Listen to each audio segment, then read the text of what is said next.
familia de San Sebastián era vasca y mi padre era cordobés. Él era de una familia de Córdoba acomodada y ella de una familia de Hernani, de San Sebastián, acomodada.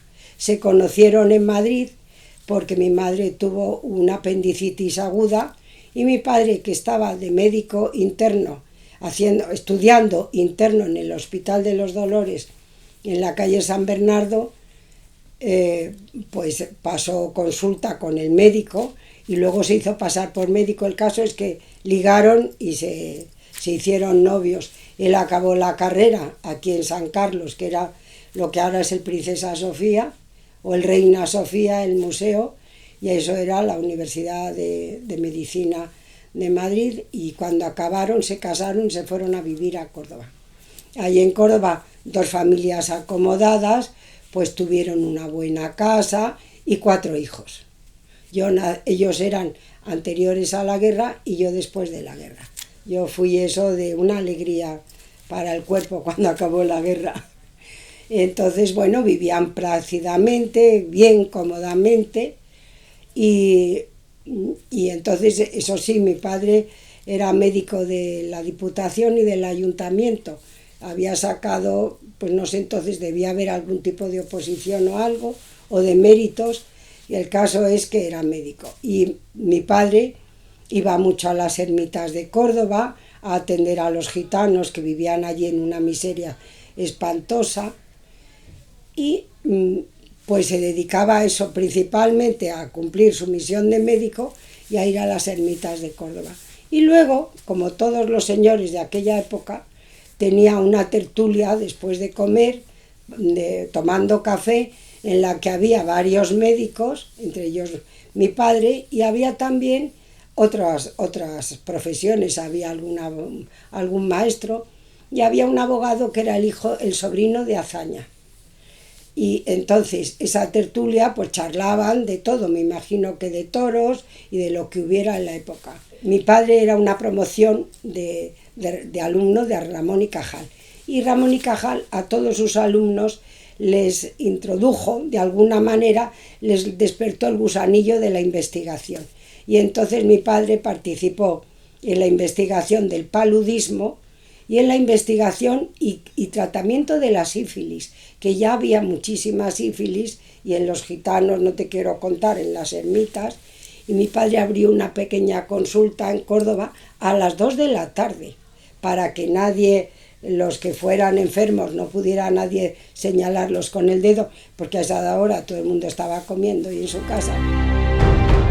Cuando estalló la guerra civil, pues pasado el mes de julio, y esto era septiembre, cuando entraron unos falangistas con unos bastones en nuestra casa, abrió la puerta pues la persona que había de servicio, y pasaron directamente al comedor, cogieron a mi padre y le hicieron ir por toda la casa hasta que encontraron un pequeño laboratorio que tenía mi padre, que acababa de recibir todos los portas y todas las cosas necesarias de Alemania.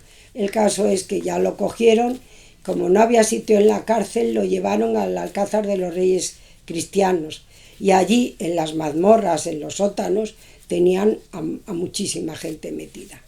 Entonces ahí pasó mi padre 2 meses nada más, y a los 2 meses lo llamaron porque, como era médico, para ir a operar en el frente.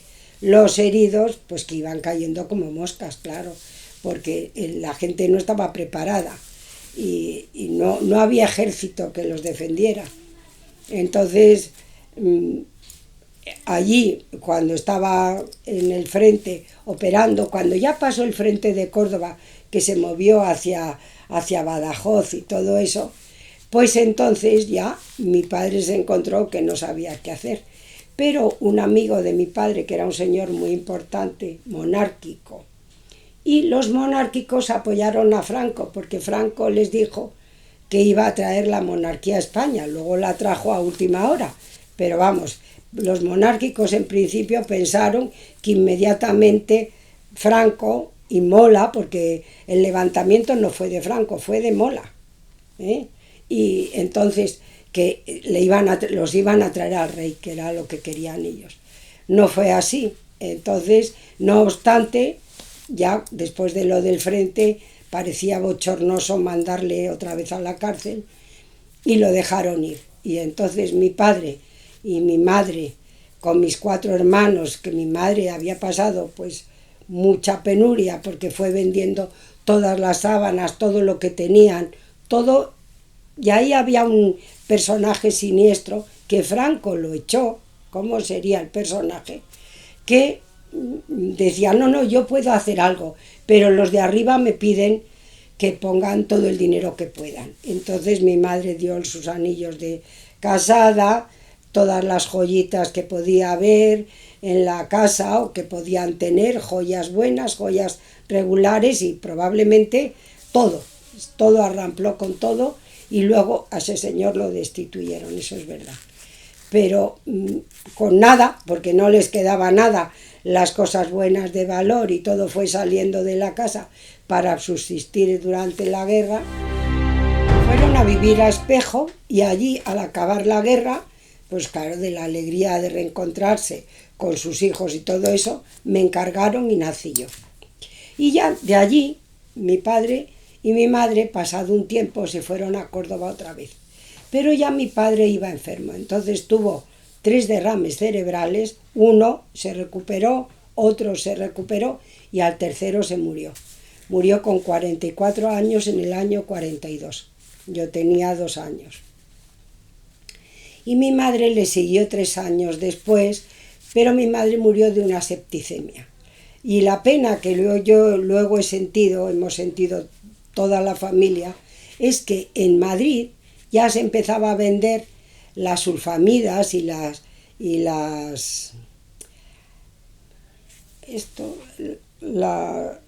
la penicilina en Perico Chicote, en la Gran Vía, de Estraperlo, por debajo de Cuerda. Si mi madre hubiera tenido antibióticos, no se había muerto, pero porque fue una infección que le subió fue al dentista, le pusieron una inyección y el líquido, ella tenía sinusitis, dijeron que le había empujado el líquido, la puso a la cabeza y le dio una meningitis. Mi padre ya había muerto, ya no podía hacer nada, claro. Entonces mi madre vivió unos días en julio con todo el calor, y el 25 de julio se murió. Y entonces mis tías, que eran hermanas de mi madre, vascas como mi madre, vinieron a Córdoba y nos cogieron a los 5 hermanos, los otros mucho mayores que yo, el pequeño delante de mí, 8 años mayor que yo, y nos trajeron a Madrid con ellas. Y ya aquí en Madrid, pues ya fui al colegio, mis tías, como mis hermanos eran mayores, todos uno fue a los agustinos, el otro a los maristas, las chicas que ya tenían 17 y 19 años, la mayor se puso a trabajar en la tienda de una papelería de unas amigas de mis tías, y ya empezamos una vida más normal. La posguerra fue dura, y para una familia represaliada como era la mía, pues fue durísimo, porque a nosotros, para 5 hijos, menos mal que mi padre había hecho un Montepío, que era una cosa que había antiguamente, que como médico pagaba una cantidad para dejar como un seguro para los hijos. Ese seguro nos procuró todos los meses una cantidad de dinero, que no sé si eran 30 pesetas, en la época 30 pesetas era un dinero, no mucho, pero...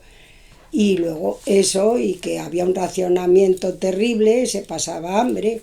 Mi tía Pilar, precisamente a esas gitanas de Córdoba, les compraba las cartillas de racionamiento, y con eso, y con mis tías, que también tenían una vida muy acomodada antes de la guerra y de todo, pero tenían un remanente económico porque era gente acomodada, tanto por parte de mi padre como de mi madre.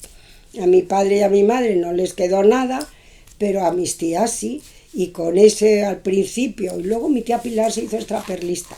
Eso es precioso, la vida de mi tía tiene una película impresionante, pero lo he escrito y he querido mandarla y nadie ni la leen. Es una cosa que no interesa, y es una vida apasionante. Pero nada, luego ya yo entré interna, mis hermanos acabaron sus estudios y ya poco a poco pues todos se fueron colocando y bien, yo también, yo hice magisterio y tuve la suerte, como mis tías tenían, como mi madre, unas amistades tan buenas, vascas, tan buenas, de familias de esas de toda la vida, económicas, de peso y todo eso. Claro, cuando vieron la debacle de mi familia, todos nos echaron una mano y nos echaron muchas manos. Y a mí, una de esas íntimas de la familia, de una familia de Bilbao de toda la vida, muy amiga de mi tía Isita, muy amigas, porque habían estudiado en Angulema, en Francia, juntas, las dos, y se encontraron en Bilbao, y entonces esa luego era una señora riquísima, y nos echaron muchas manos a mis tías para sacarnos adelante. Ya fuimos creciendo, ya cada cual se fue a su trabajo, y yo entré de profesora en el Colegio Estudio, que como mucha gente sabe es la continuación del Instituto Libre de Enseñanza. Y a esa fue mi segunda escuela. La casa, el colegio. En el colegio aprendí lo que nos enseñaban, que no era demasiado, pero eso ya lo he contado en un libro que tengo pequeñito y que se llama La posguerra vista por una particular y su marido. Entonces, las primeras mujeres luchadoras por el feminismo, unas entraron en la universidad. Por ejemplo, María Goiri, que era la madre de Jimena Méndez Pidal, fue una de las primeras universitarias. Muchas entraron ahí, muchas se colocaron ya en el siglo XIX en las fábricas, codo con los hombres, en el plan de trabajar. De ahí el dicho de que hay alguien más, es una palabrota que no quiero decir, pero más abusado que el obrero, que es la mujer del obrero, porque la mujer del obrero trabajaba en la fábrica y luego llegaba a casa y trabajaba para el obrero y los hijos del obrero, porque el obrero llegaba cansado y ella no. El caso es que pues mi tía Pilar se colocó ahí y de ahí conoció, claro, mucho el mundo de la perfumería y todo eso, y ya puso su propia tienda en la calle, en la calle Sevilla, en lo que llamaban las 4 calles, en la calle Sevilla, al lado de la carrera San Jerónimo. Ahí puso su primera tienda, una perfumería chiquitita que llamó el Ramillete Europeo, preciosa. Y ya su vida sigue como un río como un cauce de un río. En la vida se le ensancha, ya son mujeres, porque eso sí que quiero decirlo, esas mujeres del siglo XIX, nacidas en el XIX, viviendo en los años 20 y antes de la guerra, eran mujeres como las de ahora, que somos libres. Nadie se escandaliza por ver una señora o una señorita, una joven, ahora no se dice señorita, se dice señora siempre, una mujer con una maleta subirse a un tren, irse o a un avión, irse donde quiera. Entonces tampoco. Fue cuando empezó la guerra, cuando todo se volvió cotilleo, murmuración, delación. Las mujeres que vivían en los pueblos, si el novio las dejaba, luego se quedaban solteras, porque el siguiente, aunque le gustara a la muchacha porque era muy guapa, no se iba con ella o no se dirigía a ella, porque a saber qué habría hecho con el novio anterior, hasta dónde habrían llegado. Ese ambiente sucio, pecaminoso, que no sé describir de otra manera. Mira esa que es una fresca y una sinvergüenza, ¿dónde irá a estas horas? ¿De dónde vendrá a estas horas? Aunque viniera de trabajar como una burra. Vete tú a saber, esas vecinas mal encaradas, aburridas y hartas de que nadie se fijara en ellas, pues esa época tremenda, la mujer se fue encogiendo, a misa, al rosario, a la peineta, la mantilla. Los niños de aquella época, recordamos aquella época en gris, no es que lo haya recordado yo, o mi marido, o mis hermanos también, o mucha gente que conozco, es que he leído a escritores que recuerdan lo mismo, una época gris. No sé si es porque el cine, que al que no íbamos, pero cuando íbamos era en blanco y negro, porque el color llegó ya bastante tarde, y una época gris y sobre todo, todo como muy sucio.